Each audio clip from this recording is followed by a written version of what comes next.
नमस्कार, आदाब, सत श्री अकाल। मैं मृणाल, राइट टू स्पीच में आपका स्वागत है।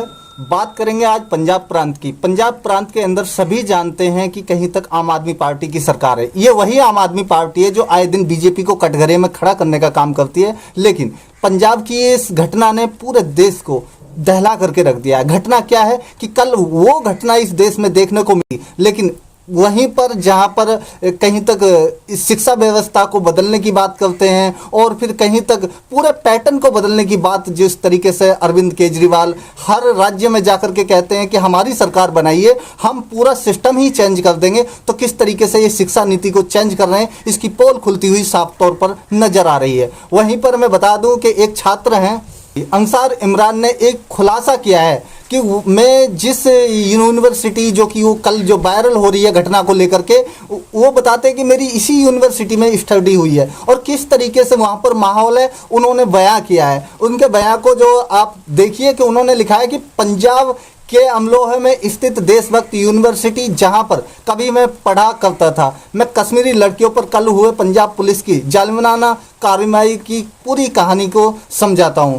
इस डीवीयू यूनिवर्सिटी में एक नर्सिंग कॉलेज भी चलता है जिसमें उसके पास केवल 60 सीटें हैं, मगर प्राइवेट यूनिवर्सिटी की हैसियत रखने वाली इस यूनिवर्सिटी ने 150 बच्चों को एडमिशन दे दिया। जब यह बात बच्चों के सामने खुलकर आई तो उन्होंने कॉलेज प्रशासन से इसके बारे में बात की कि हमारी एडमिशन और डिग्री का क्या होगा।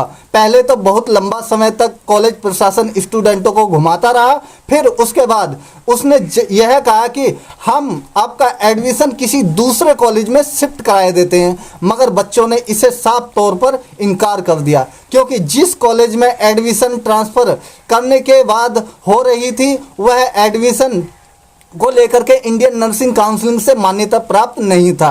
इसी को लेकर के 56 कश्मीरी और पंजाबी स्टूडेंटों ने वहां के प्रशासन और पुलिस प्रशासन सभी को बार बार शिकायत की। जब कोई सुनवाई नहीं हुई तो उन्होंने इसके खिलाफ प्रोटेस्ट करने का फैसला लिया। यूनिवर्सिटी के गेट के बाहर स्टूडेंट प्रोटेस्ट करने लगे और ये प्रोटेस्ट लगातार यूं ही चलता रहा। उसके बाद यूनिवर्सिटी के जो चांसलर हैं डॉक्टर जोरा सिंह, वो मौजूदा पंजाब सरकार में बेहद करीबी माने जाते हैं। उनकी एक अच्छी खासी पकड़ है और जिस तरीके से उनका दखल है तो फिर आप अंदाज़ा लगा सकते हैं कि जिस तरीके से 50 सीटें हैं और उनमें 150 बच्चों का एडमिशन ले लिया जाता है, कि सोचो किस तरीके से काले धन के एक स्तर को, किस तरीके से उसके ग्राफ को बढ़ाने का काम इस सरकार में हो रहा है। जो दूसरे सरकार को कहीं तक एक्सपोज करने का काम करते हैं, आज वो खुद एक्सपोज हो जा रहे हैं। ये घटना कल की बहुत ही भयभीत कर देने वाली घटना है कि पंजाब की यूनिवर्सिटी में जिस तरीके से कश्मीरी लड़कियों के हिजाब को खींचा गया, उनके साथ में बदसलूकी की गई, जबकि एक निष्पक्ष प्रोटेस्ट चल रहा था मांगों को लेकर के और डिग्री को लेकर के, तो ये बहुत ही शर्मनाक। कॉलेज प्रशासन निजता की सभी हदें पार करते हुए अपने कॉलेज के स्टाफ और पुलिस की मदद से कल इन स्टूडेंटों पर लाठीचार्ज किया गया और मारपीट की गई। कई कश्मीरी लड़कियों को काफ़ी चोटें आईं और शर्मनाक तरीके से उनके कपड़े तक फाड़ दिए गए। क्या पंजाब सरकार के बेहद करीबी इस यूनिवर्सिटी के मालिक जोरा सिंह ये बताएंगे कि जो कश्मीरी स्टूडेंट जो बड़ी गिनती में आपकी यूनिवर्सिटी में पढ़ते हैं, उनके भविष्य के साथ खिलवाड़ करने का हक आपको किसने दिया? पैसे की ऐसी भूख मची थी कि 60 सीटें होने के बावजूद 150 बच्चों को झांसे में रखकर एडमिशन दे दिया गया।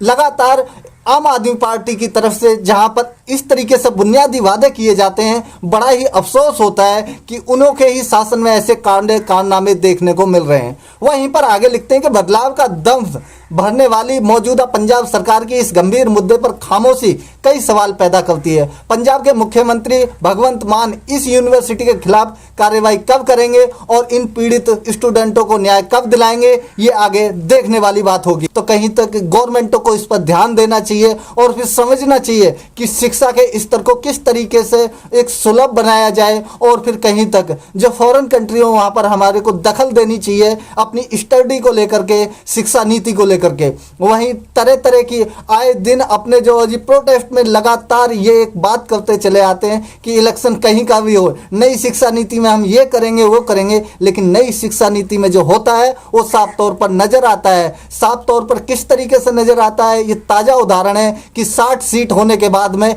150 बच्चों को किस तरीके से वहां पर भरने का काम किया जाता है। रजिस्ट्रेशन के तौर पर 60 नामांकन है और 150 लोगों को वहां पर गुमराह करने का काम किया जाता है। 150 बच्चे किस तरीके से उनके भविष्य के साथ में खिलवाड़ हो रहा है। वजह क्या है? सरकार में जोरा सिंह का दखल होना, यह बहुत बड़ी बात है। आगे आपकी क्या प्रतिक्रिया है वो हमें कमेंट बॉक्स में जरूर बताइएगा। और फिर एक ट्विटर एक्टिविस्ट है सदस्य आफरीन, ये बहुत ही यानी कि एक एक्टिविस्ट के तौर पर हम इन्हें देखते हैं, जबकि कहीं तक अल्पसंख्यकों के मुद्दे को लेकर के हमेशा है जो वायरल रहती हैं और फिर आवाज़ को भी बड़ी निष्पक्षता के साथ में उठाने का काम करती हैं। वहीं ये लिखती हैं कि देशभक्त यूनिवर्सिटी में अपनी डिग्रियों की मांग कर रहे छात्र छात्राओं को घसीट घसीट कर पीटा गया, कई स्टूडेंट घायल हो गए। छात्राओं को यानी कि छात्राओं का आरोप है पुलिस ने हमारे हिजाब खींचे, कपड़े फाड़े, वीडियो देख करके सच में रूह कांप जाएगी। वहीं पर आगे अली सोराब लिखते हैं कि अरविंद केजरीवाल की पार्टी आम आदमी पार्टी शासित पंजाब में कश्मीरी मुस्लिम छात्रों को यूनिवर्सिटी के गलत फैसले के विरुद्ध विरोध प्रदर्शन करने पर पुलिस ने बेरहमी से निर्मम पिटाई की, जो कि बहुत ही निंदनीय है। पुलिस व यूनिवर्सिटी के स्टाफ का रवैया बहुत ही निंदनीय था। पंजाब सरकार से अपील करती हूं, जो भी पुलिसकर्मी निर्दोष पाए जाते हैं उनके खिलाफ कड़ी से कड़ी कार्रवाई की जाए। पंजाब के शहीद भगत सिंह यूनिवर्सिटी में कश्मीरी छात्राओं के साथ हुए अन्याय के खिलाफ पंजाब के शाही इमाम ने ऐलान किया है कि किसी भी बच्चे का भविष्य बर्बाद नहीं होने दिया जाएगा। और सुनिए उन्होंने आगे क्या कहा।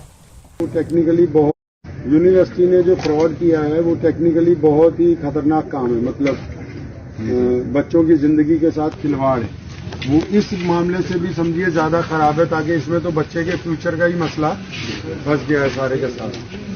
तो मैं समझता हूँ कि जब तक यूनिवर्सिटी का फ्रॉड को इंकशाफ नहीं किया जाएगा पूरा खोल के, तो तब तक मसला। तो उसके लिए भी हम लोग अपने में से 2-3 बच्चों को जिम्मेदार बनाए। तो जितने डॉक्यूमेंट्स हैं जो इस बात को प्रूफ करेंगे कि ये हर साल इस तरह फ्रॉड कर रहे हैं, नहीं समझे, तो वो सारे के सारे डॉक्यूमेंट्स जो है वो इकट्ठे कर लें। तो कल या परसों वो टीम यहाँ पर आ जाएगी जिसने आप लोगों के बयान लेने, ठीक है। तो इस मामले में आप लोग एक एप्लीकेशन चीफ मिनिस्टर पंजाब के नाम जो है वो अपने डिप्टी कमिश्नर को कल दे दीजिए, जिसपे हाई लेवल की इंक्वायरी जो है वो शुरू हो जाए, ठीक है। ताकि जब तक ये तो बिल्कुल अच्छा है कि हम लोग प्रोटेस्ट कर रहे हैं, तो पूरी दुनिया में जितने भी लोग हैं सबको इस बात का हक है कि अगर उनको कोई तकलीफ पहुंचती है तो वो प्रोटेस्ट करें।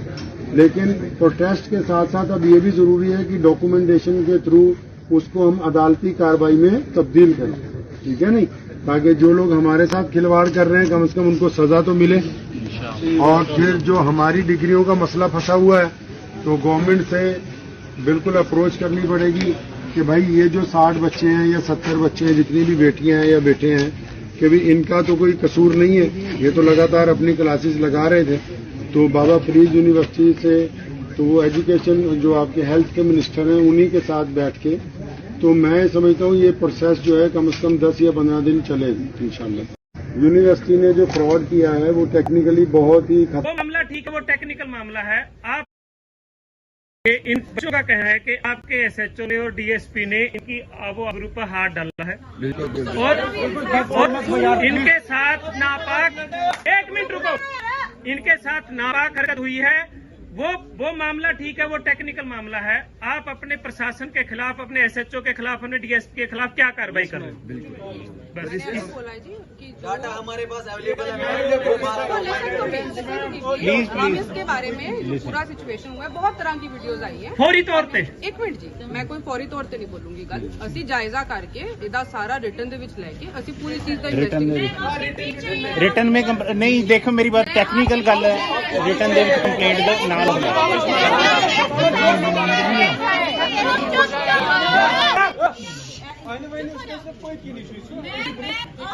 आप एक बार उससे पूछिए कि इन लोगों ने हमारे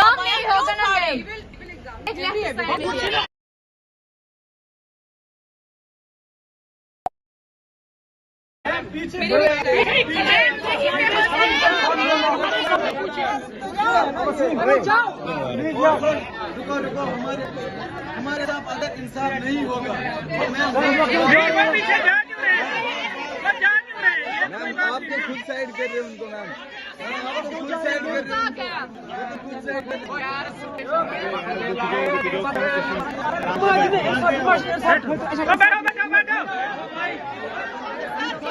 बैठ दो।